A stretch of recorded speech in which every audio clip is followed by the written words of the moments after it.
2 years ago, Nevada broke a long-standing record. Construction had finished on America's newest interstate highway and the first one in the western half of the country in nearly 4 decades. It was about time too, as the population of that area has increased 81% since the last interstate was built. This new road is Interstate 11, and while now it saves you 20 minutes on your drive from Vegas to Arizona, the current 23 miles is set to be extended at least 300 more. Good afternoon, listeners, and thank you for tuning in to K1029 Radio. I'm Ben Busiek, and as many of you may be sitting in traffic on your commute home, the Las Vegas area has taken some important steps to reduce congestion and ultimately connecting to a planned through route that will reach Phoenix.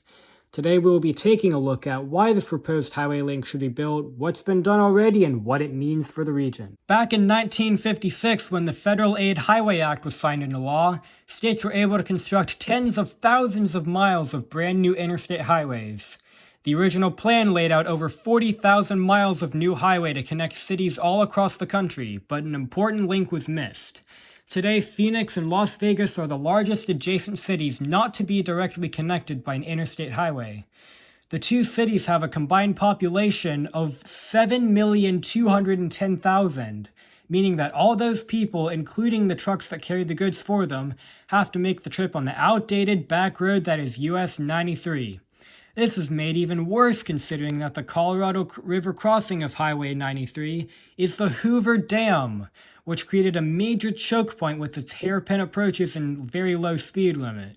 Security concerns after 9/11 later closed the dam to trucks, forcing them to divert over 100 miles just across the river. Didn't take long for Arizona and Nevada to realize this was a problem, particularly with the Colorado River crossing, so they did something about it. They built a bridge, the second highest bridge in the nation, in fact.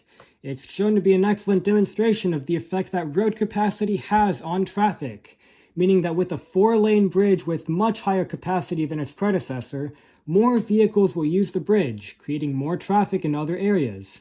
In 2018, Nevada finished construction of a bypass around Boulder City, which acted as another choke point in traffic, as cars needed to make 2 left turns on the city's main streets to stay on the highway. This bypass is officially signed as I-11, marking the first part of the new highway. While Nevada's finished their side of the interstate with the construction of the bypass, Arizona is still dealing with old Highway 93. All needed now is to approve the environmental statement and secure funding. This isn't a surefire task, however, as no proposal is free of backlash. New projects like these are seeds for more development, but in a region plagued by water scarcity and climate change, many wonder if a new interstate is the right path. NYU professor Andrew Ross claims that Phoenix is on its way to becoming a 21st century Detroit, another once fast-growing metro that simply can't sustain itself. The Intermountain West region has also seen its air quality rapidly decline in recent years, and a new highway could further the region's dependency on cars and trucks instead of more sustainable methods of transportation. It is possible that with the decrease in travel times and increase in capacity that an interstate will bring, sustainable transportation will have more room to operate between the two cities.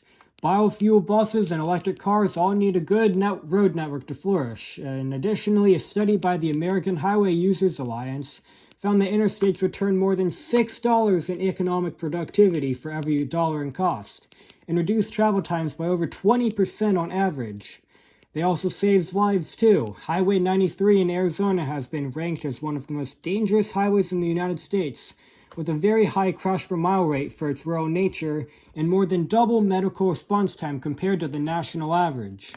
By separating traffic and limiting access, interstate highways make the travel safer.